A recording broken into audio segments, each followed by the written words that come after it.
Hello दोस्तों, आप लोगों का मेरे यूट्यूब चैनल नौकरी जोरी पे एक बार फिर से स्वागत है। तो झारखंड के लाखों विद्यार्थियों के लिए एक बहुत ही महत्वपूर्ण सूचना सामने आई है, जहां इसे जानना आप लोगों के लिए बहुत ही महत्वपूर्ण है, क्योंकि अब 2021 में बहुत सारे ऐसी नियुक्तियां हैं जो कि बहुत ही जल्द आने वाली हैं। और आप लोगों को मैं बता दूं कि झारखंड में बहुत ही जल्द पुलिस की बहाली प्रक्रिया शुरू होगी, चाहे वह कक्षपाल की हो, वन विभाग की हो, या फिर वायरलेस दरोगा की हो, या फिर यहाँ पर कांस्टेबल की बहाली हो। बहुत ही जल्द बहालियाँ आने वाली हैं। साथ ही साथ झारखंड में शिक्षा बहाली भी बहुत ही जल्द ली जाएगी। लेकिन इन तमाम चीज़ों के बावजूद आपको एक चीज़ जानना बहुत ही ज़रूरी है, और आप लोग हमेशा मुझसे कमेंट में पूछते रहते हैं कि आखिरकार इसका जो मामला है इसके बारे में मुझे बताइए। मैं बात कर रहा हूँ जितनी भी तमाम नियुक्तियाँ उसमें उम्र सीमा की, क्योंकि बहुत सारे ऐसे विद्यार्थी हैं जिनका उम्र सीमा ख़त्म होने को है, या फिर वो लगातार बढ़ता जा रहा है। और बहुत सारी बहालियाँ नहीं होने के कारण उनका जो फॉर्म फिल करने का समय है वह भी ख़त्म होता जा रहा है। और आपको मैं बता दूं कि यहाँ पर इसी के मद्देनज़र एक बहुत ही महत्वपूर्ण सूचना सामने आई है, जिसे जानना आप लोगों के लिए बहुत ही ज़रूरी है। मैं आपको बता दूं कि झारखंड में सरकारी सेवा में नियुक्ति के लिए अगले 5 सालों के लिए उम्र सीमा जो है उसे निर्धारित कर दिया गया है। जी हाँ दोस्तों, यानी कि 21 जनवरी 2021 से आपका 2025 तक का जो उम्र सीमा है सभी सरकारी नौकरियों के लिए उसे निर्धारित कर लिया गया है। यहाँ पर मैं आपको बता दूं कि राज्य सरकार ने राज्य में सरकारी सेवा में नियुक्ति के लिए पूर्व में 2016 में निर्धारित अधिकतम आयु सीमा को यथावत रखते हुए राज्य सरकार के सरकारी सेवा में नियोजन के लिए अधिकतम उम्र सीमा को फिर से निर्धारित किया है। यानी कि यहाँ पर मैं आपको बता दूं कि 2016 में जो उम्र सीमा निर्धारित की गई थी सरकारी नौकरियों के लिए, उसी के अकॉर्डिंग ही 2025 तक के लिए भी उसे निर्धारित किया गया है।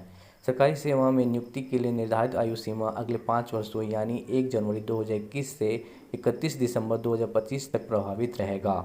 यहाँ पर एक बहुत ही महत्वपूर्ण हो जाता है, क्योंकि 5 साल के लिए जो उम्र सीमा है उसे जारी कर दिया गया है, और आप लोग खुद भी देख सकते हैं कि इन 5 सालों में आप कौन कौन सा फॉर्म को फिल कर सकते हैं और आप उसके अंतर्गत आते हैं या नहीं आते हैं। अब मैं आपको बता देता हूँ कि कौन सी कैटेगरी में कितनी उम्र सीमा को निर्धारित किया गया है। तो सबसे पहले आपको बता दूँ मैं कि 21 साल जो होता है वो मिनिमम होता है किसी फॉर्म को फिल करने के लिए। लेकिन मैक्सिमम जो है मैं आपको बता दूं कि जनरल कैटेगरी के लिए आप यहाँ पर खुद भी देख सकते हैं कि जनरल कैटेगरी के लिए यहाँ जो उम्र सीमा जो रखी गई है वो आपको मैक्सिमम 35 वर्ष रखा गया है नॉर्मल कैंडिडेट्स के लिए। लेकिन विकलांग के लिए यहाँ पे 45 वर्ष रखा गया है। वहीं मैं बात कर लूँ कि ओबीसी के लिए जिसके अंडर में आपका ओबीसी 1 ओबीसी 2 आते हैं, उसका जो आयु सीमा रखा गया है वो 37 वर्ष रखा गया है, और विकलांग के लिए 47 वर्ष रखा गया है। वहीं मैं आपको बता दूं कि महिलाओं के लिए यहाँ पर 38 वर्ष रखा गया है मैक्सिमम एज तब, और विकलांगों में 48 वर्ष रखा गया है महिलाओं में।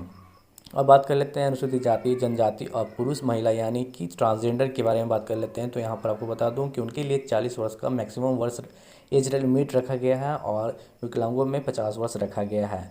उसके अलावा यहाँ पर बताया गया है कि भूतपूर्व सैनिकों को उनकी आरक्षण कोटि के लिए निर्धारित उम्र सीमा में 5 साल की छूट भी दी जाएगी। तो इन तमाम चीज़ों को देखते हुए कहा जा सकता है कि यदि आप किसी फॉर्म को फिल करना चाहते हैं, जनरल कैटेगरी के बारे में मैं बात कर रहा हूँ, और आपका एज जो है वो 35 ईयर्स का हो गया है, तो आपके लिए यहाँ पर थोड़ा मुश्किल हो सकता है किसी फॉर्म को फिल करना, क्योंकि यहाँ पर झारखंड सरकार के द्वारा जो उम्र सीमा उसे निर्धारित कर लिया गया है, और इसका जो क्राइटेरिया है उसे भी पब्लिश कर दिया गया है कि जो जनरल कैटेगरी का हो, ओबीसी या फिर एससी एसटी के, ट्रांसजेंडर के एंड फीमेल्स का, सभी लोगों का जो एज लिमिट है उसे निर्धारित करके उसे पब्लिश किया गया है। तो आप लोगों के लिए ये बहुत महत्वपूर्ण है, आप लोगों को ये जानना बहुत ही ज़रूरी है फॉर्म फिल करने से पहले कि आप उसके लिए एलिजिबल हो रहे हैं या नहीं हो रहे हैं। यदि आपके पास किसी प्रकार का कोई भी क्वेश्चन होगा आप हमें कमेंट करके ज़रूर पूछिएगा। इसी के साथ मैं इस वीडियो को समाप्त करता हूँ। अगर आपको वीडियो अच्छा लगा हो तो वीडियो को लाइक और शेयर जरूर करिएगा। हमारे चैनल में पहली बार आए हैं तो प्लीज़ हमारे चैनल को सब्सक्राइब जरूर कर दीजिएगा। धन्यवाद।